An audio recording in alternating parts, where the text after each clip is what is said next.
great motivator for her is love. Her movement in this story is key because she doesn't have a voice for probably half of the movie. When you're upset with somebody, there's no need to invalidate them. That's really what Fascinating Womanhood is about. Yeah, let's talk about Ursula. This is a movie where you can see feminine influence done bad. Like,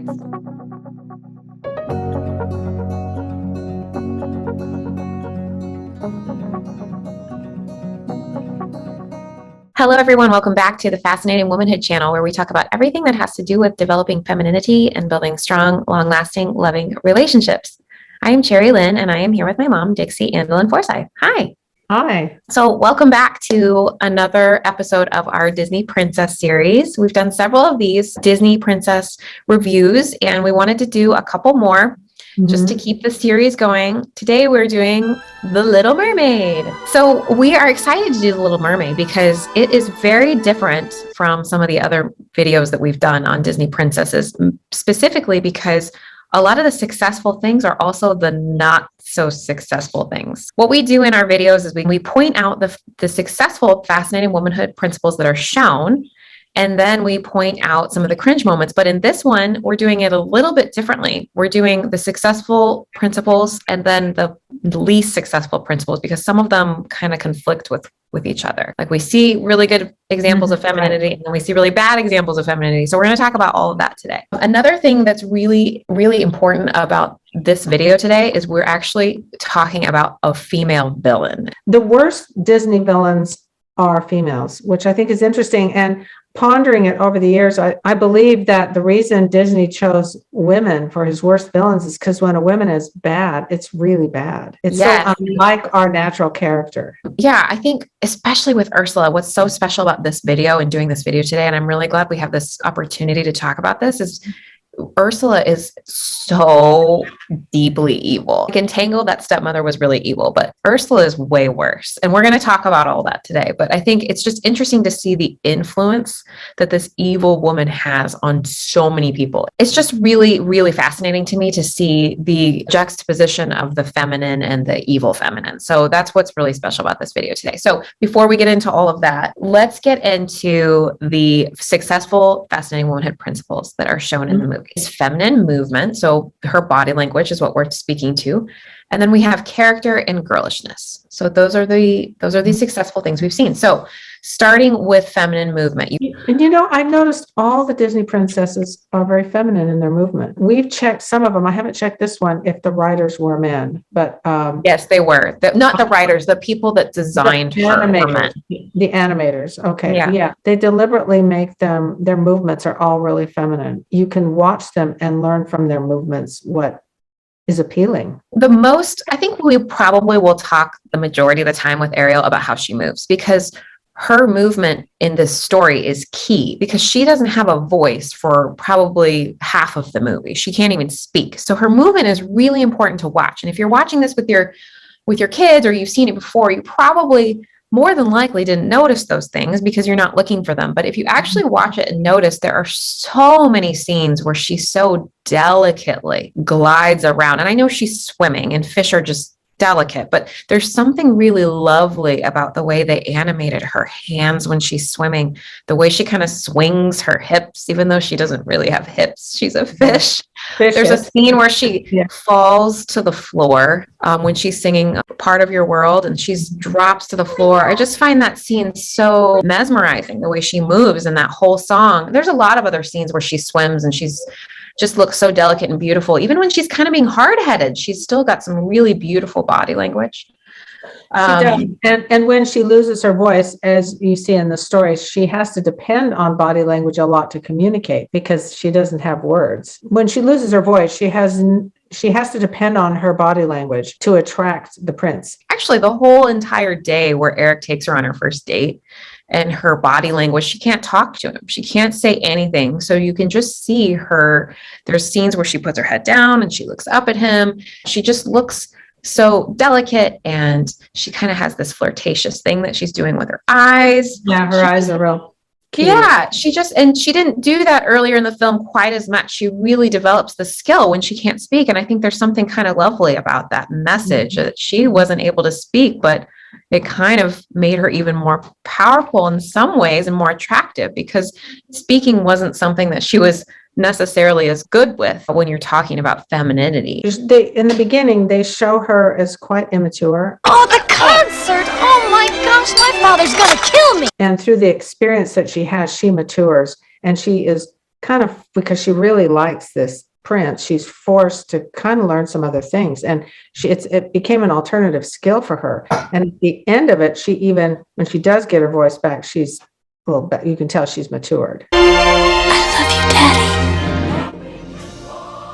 It's really what Fascinating Womanhood is about. She has this guy and she really wants to be with him. And she, in a way, she develops herself. Now, there's some fantasy part of all that because, of course, this is a Disney movie and there's some mistakes and things that she made that, were not helpful. And she made a deal with an evil woman to get there. That's not really what we're talking about. But there is a nice little message behind that she developed herself. The great motivator for her is love. And it motivates us, everybody, to want to become better, to want to improve ourselves. Is a lot of times it takes a great motivator, and there's nothing greater than love. When Bob and I first got married, I was 19 years old. I was still a teenager. And I realized fairly early on, because he was 4 years older, he had lived on his own. He'd bought a car, he'd rented apartments.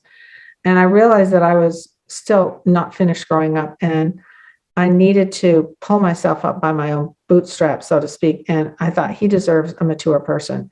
And so my love for him motivated me to work on myself. And I think the same thing is true here with Ariel. I love that they show that message. The other Disney princesses don't necessarily go through that kind of personal development. Cinderella was very mature. She put up with a lot before. And whereas Ariel really hadn't. She'd been one of the princesses and been kind of spoiled and pampered. And she didn't go through what Snow White and Cinderella did. Well, and the more modern movies, this one is still kind of on the older side, not classic, but the more modern movies, they tend to lean towards this kind of stubborn, hard-headed woman. And Ariel, I remember being a kid and watching it and thinking that I didn't really like her. I didn't like how hard-headed she was and stubborn she was.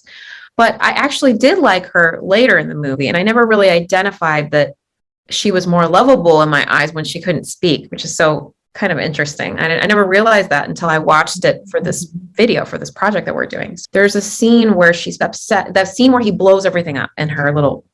Oh yeah, in that cave. He blows everything up. And she, prior to him blowing everything up, was just pushing him and saying all these things to him and being really sassy with him. He blows everything up and she just melts on the floor and cries. And you notice that's the first time in the movie where King Triton really backs down and feels bad. He's kind of this very strict, as he should be, strict father with her. She's difficult and he's strict and he pushes her and he disciplines her. And then in that moment when she cries, you see his vulnerability.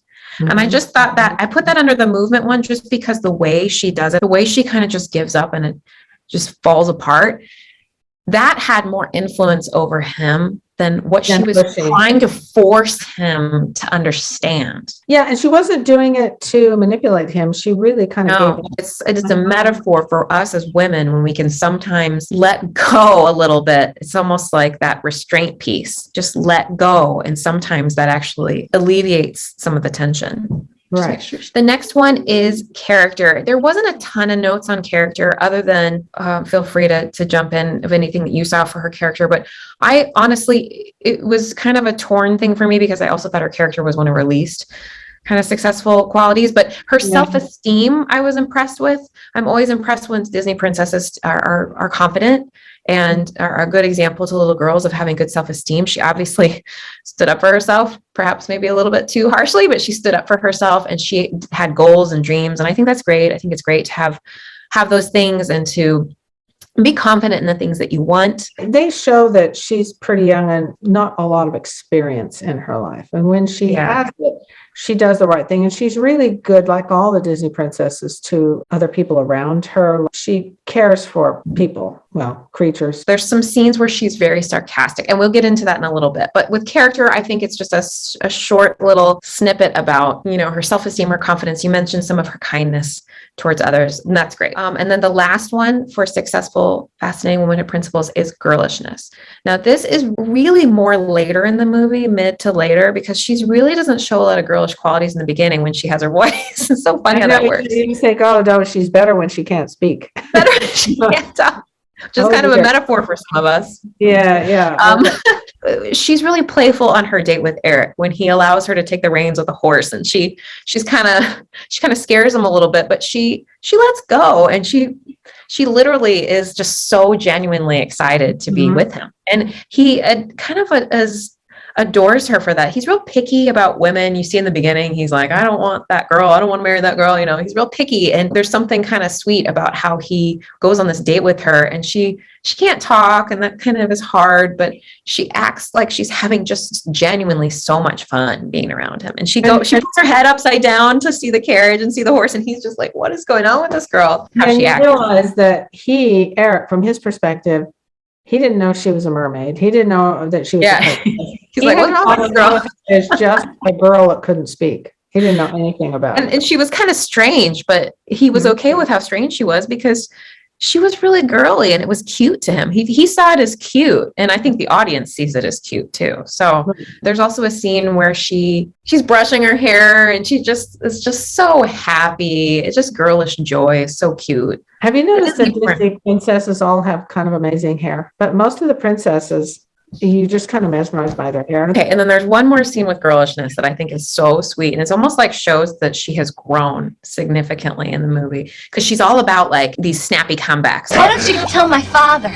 You're good at that. You know, when she's got her voice. She doesn't have her voice, and Sebastian is trying to talk her out. She's like sitting on the beach and she doesn't have any clothes or anything because she just turned into a human. And he said, we can fix this. If we could get that witch to give you back your voice, you could go home with all the normal fish and just be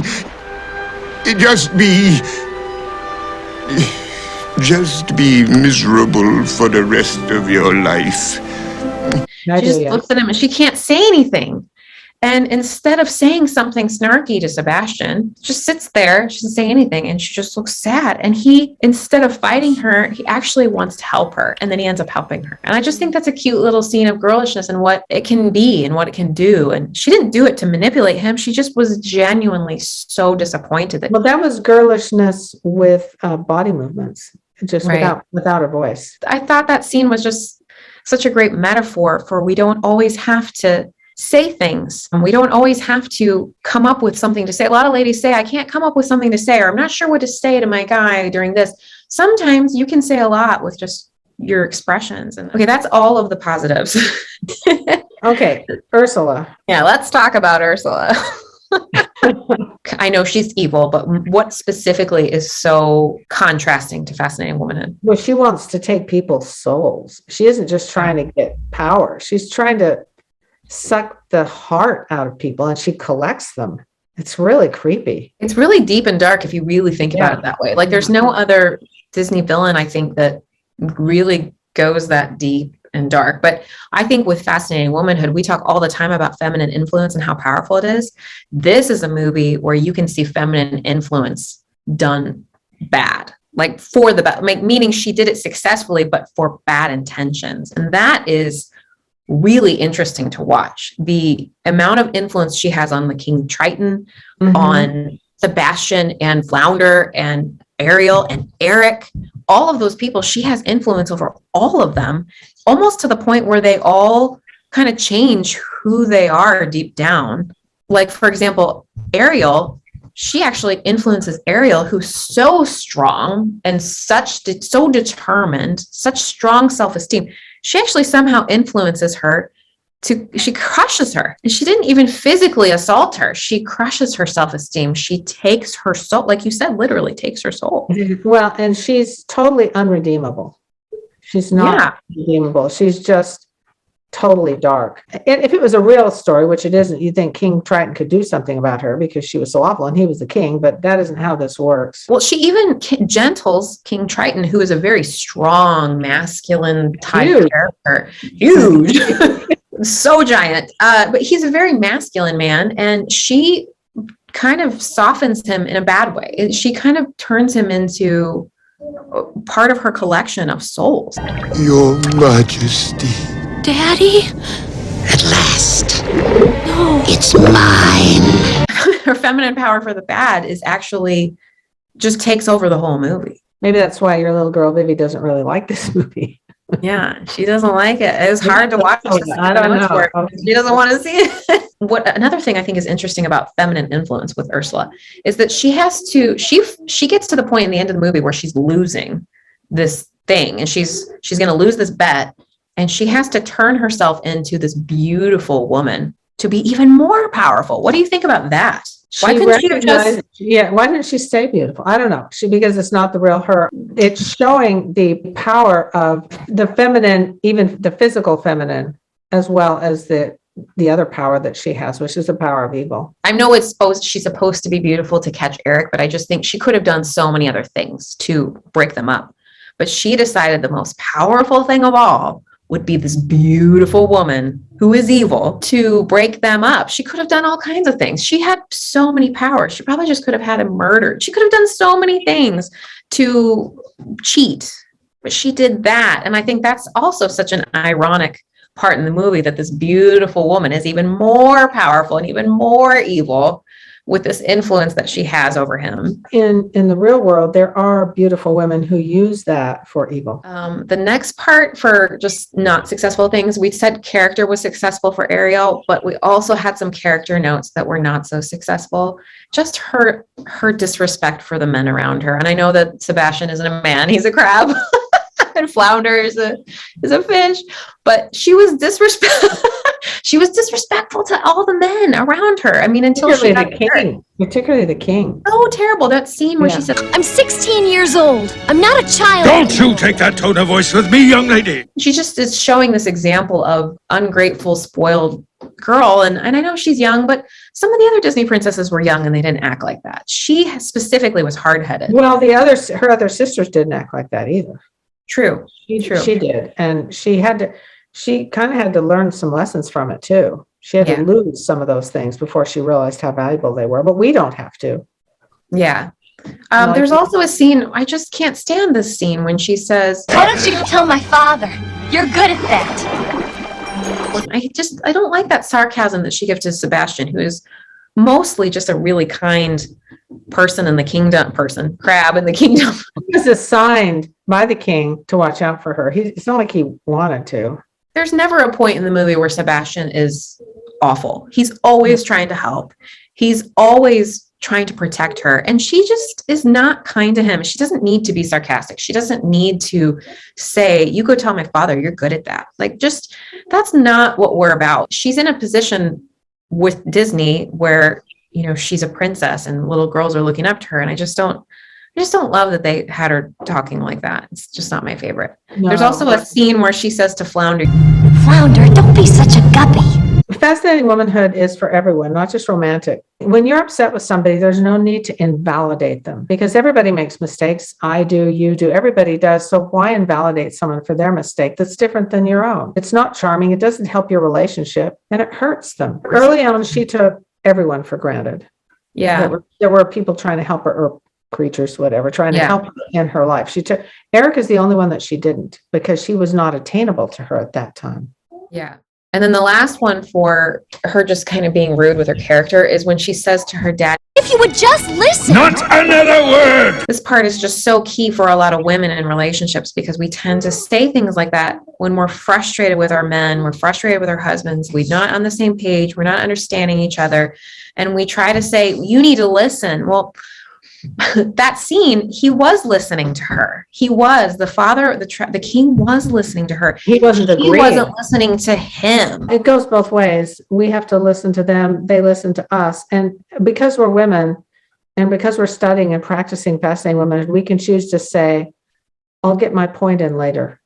let him say something and try to understand him rather than have a battle for who's understanding who right then, because we're more the relationship leaders and we're more sensitive to it. And we can. Why And not? here's the other thing with that scene specifically, he was angry. She was not. This is just a side note of Fascinating Womanhood, I think, but this is something that you've taught me, and it's just so powerful and so important for anyone that's trying to understand their husband better, their man better.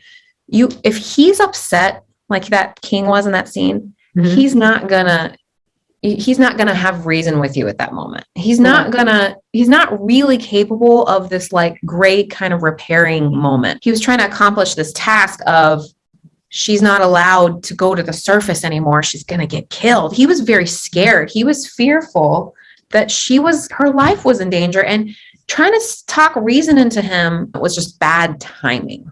Well, and you know what? He was right. She was in danger. She did almost die. And so you can see that Dad's fears were not superficial. They were well-founded. It was dangerous. Right. If she had spoken to him at a different time and let him cool off, she would have had such a better relationship with her father. Mm-hmm. And I just think that, that's something that I noticed that I didn't notice when I was a kid, but I noticed when we were doing this, like, oh yeah, what is she doing?